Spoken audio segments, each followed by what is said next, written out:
안녕하세요. 늙은 할머니입니다. 항상 웃고 울고 떠들다가 오늘은 제 이야기 좀 해보고 싶었습니다. 이 넓은 인생에 은인이 있다면 제 큰아들과 큰 며느리일 겁니다. 이 험하고 각박한 세상에서 가난한 부모라서 맛있는 것도 많이 못 사주고 잘 살라고 지원해준 것도 많이 없는데 큰아들은 어릴 적부터 저와 남편 걱정 안 시키겠다고 자기가 먼저 나서서 할 일을 찾고 공부도 무척이나 열심히 하는 애였어요. 그 자잘한 말썽 한번 안 부리고 말이죠. 말 그대로 모범생이었던 큰아들은 성적도 잘 나오고 어른들에게 예의가 바른 아이였어요. 저희 집 큰아들을 보며 동네 사람들이 다 부러워했습니다. 자식복 한번 엄청나다고요. 큰아들과 조금 나이 차이가 있는 작은아들 역시 마찬가지였죠. 돈 벌고 집안일 하느라 바쁜 저와 남편 대신 큰아들은 작은아들의 형으로서 가끔 부모와도 같은 역할을 했습니다.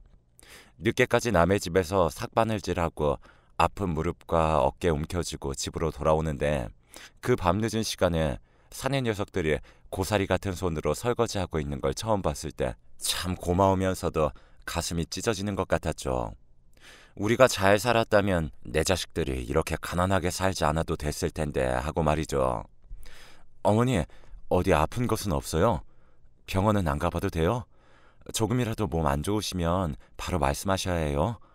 요새 병원 잘 되어 있어서 큰 병이라고 해도 일찍만 발견되면 다 나을 가능성이 있으니까.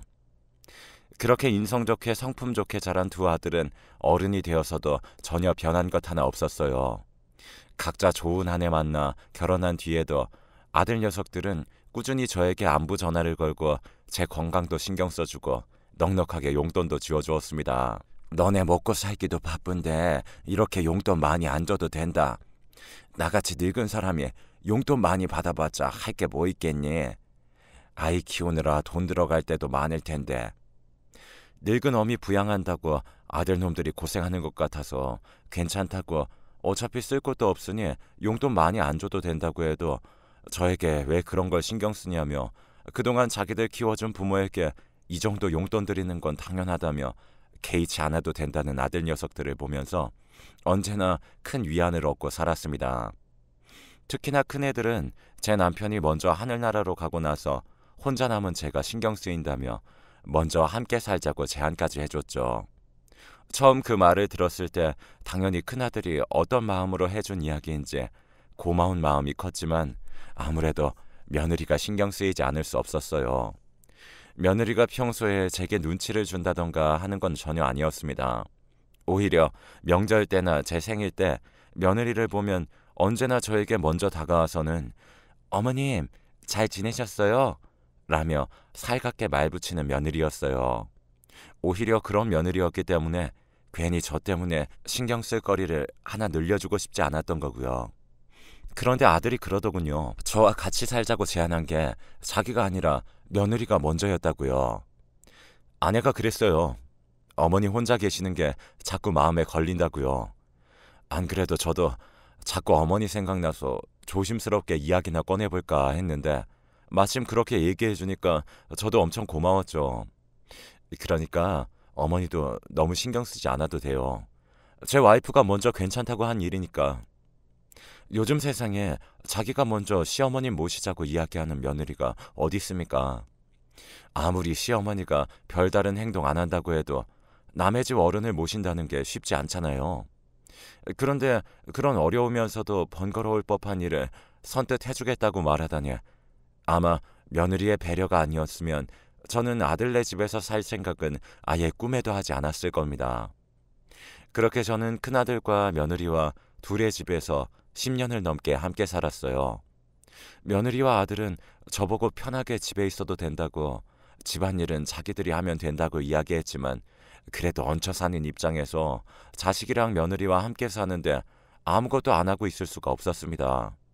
그래서 아주 자주는 아니더라도 가끔씩이나마 아들이랑 며느리 좋아하는 음식들로 상을 차리고서 오손도손 저녁 먹기도 하고 하면서 그렇게 그냥 평범한 가족처럼 지냈어요. 남들처럼 말이죠. 남편 죽고 나서 아주 잠깐 혼자 살던 시기가 있었거든요. 그때 저는 괜찮다고 스스로를 위로했지만 그러면서도 한편으론 알게 모르게 참 많이 쓸쓸했고 혼자 지낸다는 게 너무 외롭다는 걸 알게 되었는데 그런 저를 구해준 것이 큰아들과 며느리인 만큼 엄마로서 그리고 시어머니로서 제가 해줄 수 있는 것들을 다 해주고자 했습니다.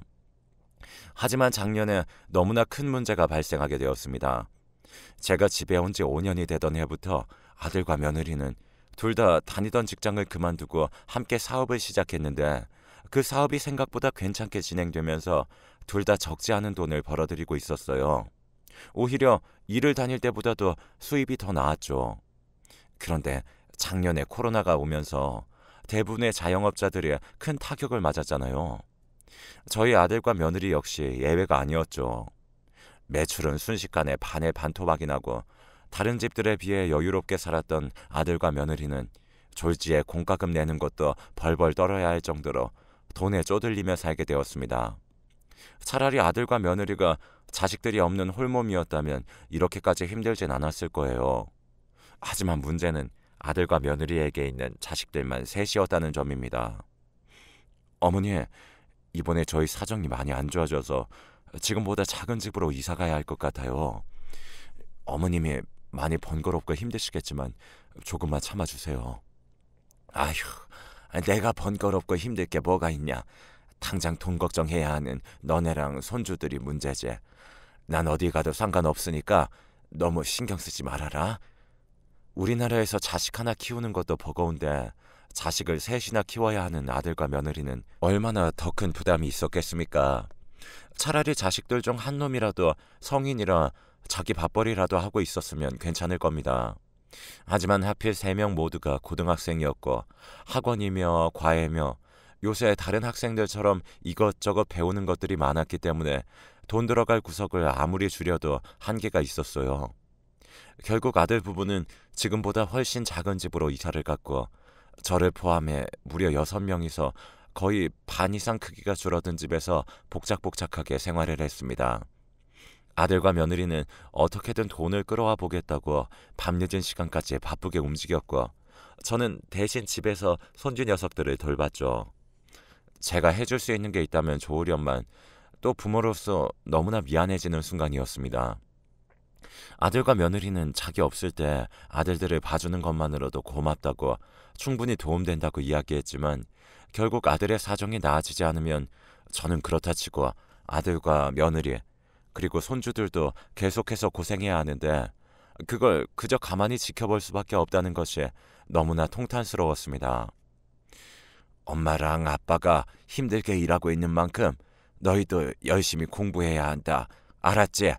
사고는 절대 치지 말고 친구들과 사이좋게 지내고. 네, 할머니. 그렇게 할게요. 그래도 새 손주 녀석들이 아들과 며느리 성품을 많이 닮았는지 분명 어린애들에게는 힘들고 싫은 경험일 것이 분명했을 텐데도 한 번도 투정 부리거나 하는 일 없이 묵묵히 하더군요. 그 어른스러운 모습을 보니 내심 어찌나 다행이던지 그래도 분명 겉으로 꺼내놓지 않은 그런 고민들은 있을 것이었기 때문에 손주 녀석들 할머니로서 가끔씩 쌈짓돈이라도 모아 맛있는 것도 사주고 애들 좋아하는 고기 반찬으로 식사를 차려주기도 했습니다. 그렇게 한 반년 정도 지났어요. 여전히 상황은 달라지는 게 없었고 아들과 며느리는 제 앞에서 그리고 자기 자식들 앞에서 티내려고 하는 것 같진 않았지만 많이 지쳐 보였습니다. 얼굴엔 점점 그늘이 져갔고 말수도 줄어갔습니다. 차마 둘이 먼저 꺼내지 않는 문제에 대해 제가 이야기를 꺼내기가 참 멋쩍었기에 그저 속으로만 걱정하고 있을 때였습니다. 그날은 평소보다 일찍 잠들었는데 이상하게 중간에 목이 말라서 한번 잠에서 깼어요. 평소 한번 잠이 들면 누가 업어가도 모를 정도로 푹 자는지라 그렇게 자다가 중간에 깬 것 자체가 오랜만이었습니다. 조용히 일어나 부엌으로 물 한 컵을 마시고 돌아오는데 며느리와 아들이 쓰는 방 문이 살짝 열려있더군요. 닫고 자는 걸 까먹은 것 같아서 가서 문을 닫아주려 했는데 안에서 말소리가 흘러나왔습니다. 이제는 선택을 해야 하는 것 같아. 어쩐지 결연함에 찬 아들의 목소리가 들렸고 그 너머로 며느리가 울고 있었죠. 저는 처음에는 둘이 부부싸움이라도 하는 줄 알았습니다. 만약 부부싸움이 맞다면 그래도 싸우는 거니까 말려야 한다는 생각이 들면서도 한편으론 부부끼리의 문제인데 아무것도 모르는 내가 끼어들어서는 안 된다는 생각이 같이 들면서 이 일을 어찌해야 할지 우왕좌왕했어요. 그런데 며느리가 엉엉 오열하는 목소리 너머로 충격적인 이야기를 하더군요. 아무리 우리가 힘들어도 그렇지 어떻게 어머님을 도련님네로 보낼 생각을 할 수 있어? 난 절대 그렇게 못해. 나는 계속 어머님이랑 같이 살고 싶단 말이야. 대충 돌아가는 이야기를 들어보니 아들은 저를 둘째 아들이 사는 곳으로 보낼 생각을 하고 있었고, 그런데 며느리는 절대 안 된다는 식으로 반대하고 있었던 모양입니다. 정말 충격받긴 했어요. 하지만 화가 나진 않았습니다. 첫째 아들이 저를 얼마나 아껴왔는지 알기 때문에요. 첫째 역시 저를 둘째네로 보내야 한다고 말하면서도 너무 힘들어하더군요. 당신도 알잖아. 나도 우리 어머니 누구보다 좋아해. 하지만 지금 사정을 봐. 우리 자식들만 해도 셋인데 지금 이 작은 집에서 우리 5명이서 살기만 해도 벅차단 말이야. 나도 알아.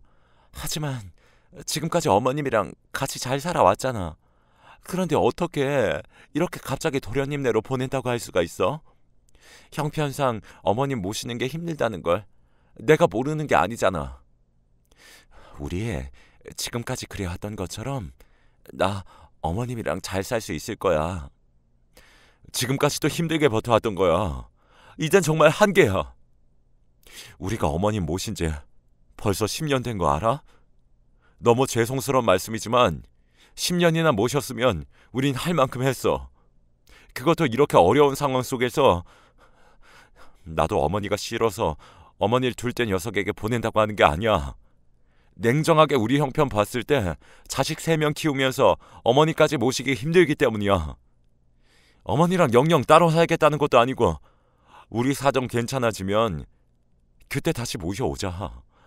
그럼 된 거 아닐까? 응? 큰아들과 며느리는 계속해서 실랑이를 벌였어요. 그 대화를 좀 더 듣다가 저는 아무것도 듣지 못한 척 가만히 발소리를 죽여 제 방으로 다시 돌아왔습니다. 다시 잠을 자려고 누웠는데 정말 아무 생각도 들지 않더군요. 아들의 선택은 충분히 이해가 됐어요. 저 역시 제 존재가 아들과 며느리에게 부담이 되지 않을까 하고 자주 생각했던 적이 있으니까요. 하지만 서러움이 드는 건 어쩔 수가 없었습니다. 절대로 저를 둘째네에 보내고자 하는 큰아들이 미워서 그런 건 아닙니다. 그냥 내가 더 능력 있고 하다못해 조상이 남긴 작은 땅이라도 몇 평 있었다면 이렇게까지 초라해지진 않을 수 있었을 텐데 하는 그런 기분이었어요. 늙고 힘없어 아들의 도움을 받지 못하면 혼자 살아가지 못하는 제 자신이 너무 없어 보였고, 그럴수록 더더욱 큰아들에게 미안한 마음이 들었습니다. 그리고 이렇게 힘든데도 지금까지 저와 함께 살아온 것에 대한 고마움도 있었고요. 부모로서 자식들이 힘들 때 돈을 보태줄 수 없다면 최소한 짐은 되지 않는 게 맞겠다고 생각했습니다. 그날 뜬 눈으로 밤을 새면서 내린 결과였어요. 그래서 저는 이미 잠든 것 같은 아들과 며느리가 완전히 일어나기 전에 방에서 간소하게 짐을 꾸렸습니다. 어차피 가진 게 많지 않았기 때문에 짐을 꾸리는 일도 금방이었죠. 당장 입으러 온 몇 벌, 그리고 계절별로 입을 만한 옷을 몇 벌 챙기고 가방에 싼 뒤에 갑자기 제가 사라져서 놀라게 될 아들과 며느리를 안심시키기 위해 편지도 한 통 썼습니다. 내 아들아, 그리고 자식만큼 사랑하는 며느라가, 갑자기 내가 없어져서 너무 놀랄 것으로 생각이 드네. 하지만 그렇게 놀라지 않아도 괜찮다. 난 잠시 기분 전환도 할 겸 여행을 다녀오려고 해. 아주 먼 곳으로 가진 않으니 그리 위험하지도 않단다. 지금까지 아무것도 없고 해준 것도 없는 나를 모시느라 너네가 너무 마음고생이 많았어. 너네끼리 사는 것도 벅차고 힘들었을 텐데 말은 못했지만 언제나 미안한 감정을 갖고 있었단다. 나에게 전혀 미안해할 필요 없어. 오히려 너한테 미안해하는 것은 나란다. 남편도 죽고 늙음하게 혼자 살아가야 할 인생을 잠시나마 가족들과 함께 보낼 수 있게 된 것도 다 너희 덕분이니까. 너무 고마운 너희들에게 내가 짐만 된 것 같아서 몸둘 바를 모르겠구나. 다른 곳에서 지내다가 나중에 너희 얼굴 한번 보러 잠시 들릴 테니 걱정 말거라. 그리고 다시 한번 미안하단다. 그 편지를 방에 남기고 저는 기차표를 하나 끊었습니다. 그리고 제가 살던 친정 고향으로 내려갔죠. 물론 저희 부모님은 이미 다 돌아가시고 안 계시지만 친척들이 여전히 친정 고향에 남아 있었기 때문에 그곳에서 잠시나마 신세질 생각이었어요. 물론 확신도 없었어요. 연락도 안 하고 내려가는 것이었기 때문이었죠. 만약 친척들도 사정이 영 여의치 않으면 어디 모텔 같은 곳에서라도 간소하게 묵을 생각이었습니다. 그러나 다행스럽게도 친척은 저를 반갑게 반겨주었고 저는 굉장히 오랜만에 고향으로 돌아와 옛날 생각을 하며 그 집에 묵을 수 있었습니다. 오랜만에 들른 고향이었지만 별로 변한 게 없더라고요. 게다가 젊을 적 동네 주민이었던 친구들 몇 명도 여전히 그곳에 살고 있기도 했고요. 비록 아주 좋은 이유 때문은 아니었지만 어찌됐든 그렇게 오랜만에 고향을 방문하니까 나름대로 마음도 편해지고 기분도 괜찮았어요. 하지만 가끔씩 첫째 아들과 며느리가 생각나더군요. 고향은 변한 것 없이 날 따뜻하게 받아주는데 나는 이미 늙은 할머니가 되어 짐짝이 되었고요. 이해는 갑니다. 그런 생각을 했다고 해서 아들과 며느리를 미워하는 건 아니에요. 하지만 솔직한 심정으로 그 상황이 무작정 좋진 않았죠. 그렇게 저는 그 고향에서 올해 초까지 쭉 머물렀습니다. 할 것이 그리 많진 않았지만 애초에 큰아들 집에서 서울에서 함께 살 때도 특히 밖에 자주 나간다거나 뭔가 특별히 하는 일이 없었던 저는 오히려 한적하고 적적하기까지 한 고향의 분위기가 더 좋았어요. 조금 심심하다는 생각이 들면 신발을 신고 조용한 동네 한 바퀴를 돌다가 고즈넉하게 떨어지는 노을을 보며 다시 집으로 돌아오고 그것만으로도 충분했습니다. 가끔씩은 마을 회관에 모여서 같은 할머니들끼리 고스톱을 치기도 했죠. 서울에서 살면서 잊고 있던 즐거움들을 오랜만에 돌아온 고향집에서 다시 한번 느낄 수 있었어요. 원래 그렇게까지 오래도록 머물 생각은 아니었는데 제가 신세지던 친척도 괜찮다고 하고 고향도 좋다 보니 저도 모르게 몇 개월 이상은 너끈히 머물게 되더군요. 체류가 길어지니 중간에 큰아들한테 연락을 해야 할까 그런 생각이 들기도 했지만 괜히 연락했다가는 큰애들한테 부담이나 줄까봐 잘 지내는지에 대한 궁금함을 참고 일부러 연락도 하지 않았습니다. 언젠가 정말 사정이 많이 나아졌을 거란 생각이 들 때 그때 연락을 해도 늦지 않으니까요. 그런데 올봄에 조용한 고향 동네가 엄청 어수선해졌습니다. 저는 무슨 일인가 싶어서 나가봤더니 깜짝 놀라고 말았죠. 마을 입구에 첫째네와 둘째네가 함께 와 있는 겁니다. 저는 이곳에 올 때 그 누구에게도 여기로 온다고 알려준 적이 없었는데 아주 예전에 제가 고향 이야기를 한 걸 기억하고서 추측을 해서 제가 여기에 있을 거라고 생각하고 찾아온 것 같았어요. 어머니! 저를 본 첫째와 둘째가 달려왔고 며느리들도 뒤이어 달려왔죠. 애들 얼굴이 아주 눈물 콧물로 범벅이 되어 있는데 저는 얼떨떨했습니다. 어디 갔는지 이야기를 안 해준 건 맞지만 그렇다고 해서 이렇게까지 걱정할 상황은 아니었다고 생각했거든요. 그런데 첫째와 둘째는 경찰에 실종 신고까지 하고 아주 별짓을 다 했나 보더라고요. 아이고, 여행 좀 갔다 온다니까 뭐가 그리 걱정된다고 여기까지 왔어.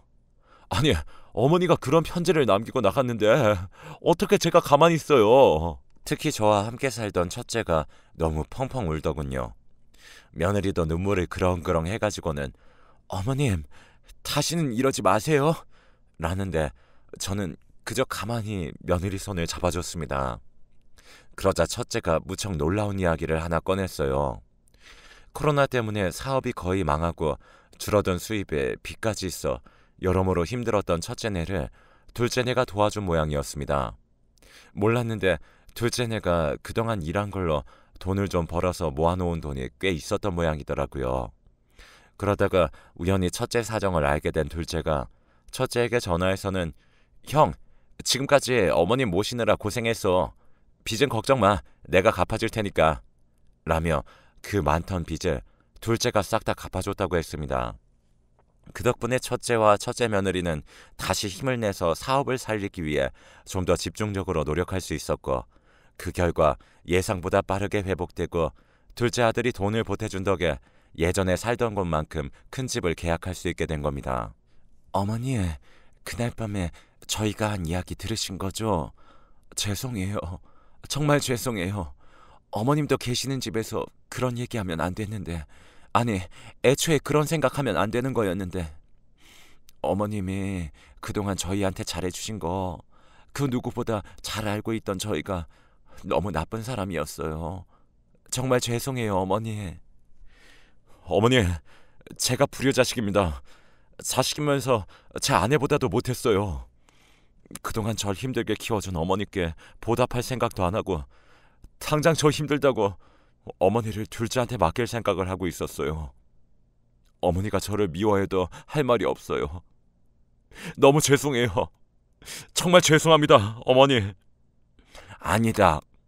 다 이해한다. 다 큰 녀석이 왜 이렇게 우니? 예, 나는 괜찮으니까 그만 울거라. 제가 정말 잠깐 나쁜 생각을 했어요. 아무리 그래도 끝까지 어머니를 책임졌어야 했는데. 죄송해요, 어머니. 제가 정말 불효자식 같아요. 둘 다 제 앞에서 수십 번 넘게 사과하며 펑펑 우는데 저도 눈물이 왈칵 샘솟더라고요. 괜찮다고 이해한다고 그렇게 이야기는 했지만 그러면서도 한편으론 내심 제 마음속에서도 서운함과 슬픈 감정이 있었던 것 같습니다. 둘째도 이미 이야기에 대해 첫째 아이에게 들었다고 하더군요. 제가 갑자기 편지를 남기고 집을 나간 뒤 첫째는 너무 깜짝 놀라 이곳저곳에 제가 있을 만한 곳을 알아봤지만 그 어디에서도 제 소식을 찾을 수 없자 둘째에게 도움을 구한 모양이었어요. 그러다가 자신의 사정에 대해서도 이야기해서 도움을 받았고 그날 새벽 첫째와 첫째 며느리가 나눈 대화에 대해서도 둘째에게 전부 말한 것 같더군요. 제가 여기 있을 거라고 생각한 건 둘째였다고 합니다. 예전에 어머니가 고향에 계속 친척들이 남아있다고 시간 되면 꼭 보러 가고 싶다고 말씀하셨어. 아마 어머니는 그곳에 가 계시지 않을까? 설마 둘째가 그런 말을 기억하고 있을 줄 몰랐기에 저도 놀랐어요. 아무튼 그렇게 제가 있는 곳으로 첫째네와 둘째네가 찾아온 날 저희는 깊은 이야기를 나누었어요. 첫째네는 계속해서 자기가 죄를 지은 것 마냥 사과하기 바빴고 저는 괜찮다고 했습니다. 그리고 이야기를 나누며 둘째가 첫째의 빚을 갚아주게 된 구체적인 이유도 알게 되었죠. 굳이 필요한 얘기가 아니라 생각해서 말씀을 안 드렸지만 둘째네 딸, 그러니까 제 손녀는 조금 아픈 아이입니다. 태어날 때부터 장애가 있었고 병원에서 치료받는 걸로도 호전이 되는 게 불가능한 상태라 둘째도 둘째 며느리도 손녀를 돌보느라 매일같이 힘든 상황이었어요. 그래서 둘째는 현실적으로 생각했을 때 자기가 첫째를 대신해 저를 모시고 사는 게 힘들 것 같다고 판단했다고 합니다. 아마 첫째도 저를 둘째에게 맡겨야 될 것 같다고 말을 했지만 이런 상황을 모르는 게 아니었기 때문에 참 고민이 많이 됐을 거예요. 둘째도 그걸 알고 있기 때문에 차라리 자기가 그동안 모은 돈으로 첫째를 도와주고 제가 계속해서 첫째네에서 다시 살 수 있게끔 해주는 게 최선이라고 생각했다고 했죠. 얼마나 힘들게 모은 돈이었을지 감이 잡히지도 않습니다.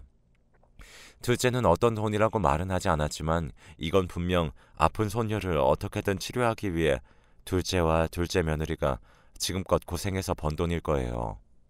그런데 그걸 첫째를 위해서 그리고 저를 위해서 선뜻 내놓으려고 하니 둘째와 이를 허락한 둘째 며느리 덕에 몇 개월간 묵은 고향에서 다시 서울로 올라가며 저는 제가 정말 복받은 인생을 살고 있다는 걸 느꼈습니다. 아주 조금이나마 첫째에게 서운했던 마음을 가졌던 것도 제가 오히려 미안했죠. 그렇게 힘든 상황에서도 부모라고 잘 챙겨주려 노력했던 건데 인생 끝자락에서 노인들은 사소한 걸로 서운해하잖아요. 저도 마찬가지고요. 하지만 이번 계기로 서운한 감정을 모두 털어버렸습니다. 자식들의 마음을 다 알게 되었으니까요. 이젠 더 힘없고 지치면 자식들 걱정 안 하게 요양원으로 들어가서 살 생각도 미리 하고 있습니다. 그 전에 일단 제가 첫째네에서 사는 동안에는 이전처럼 최대한 일하느라 바쁜 첫째네가 집안일 신경 쓰지 않을 수 있도록 열심히 돕고 제 체력이 허락하는 정도에 한해 둘째네도 많이 신경 쓰려고 해요. 앞으로는 별 문제 없이 저희 가족에게 모두 행복한 일만 있었으면 좋겠습니다.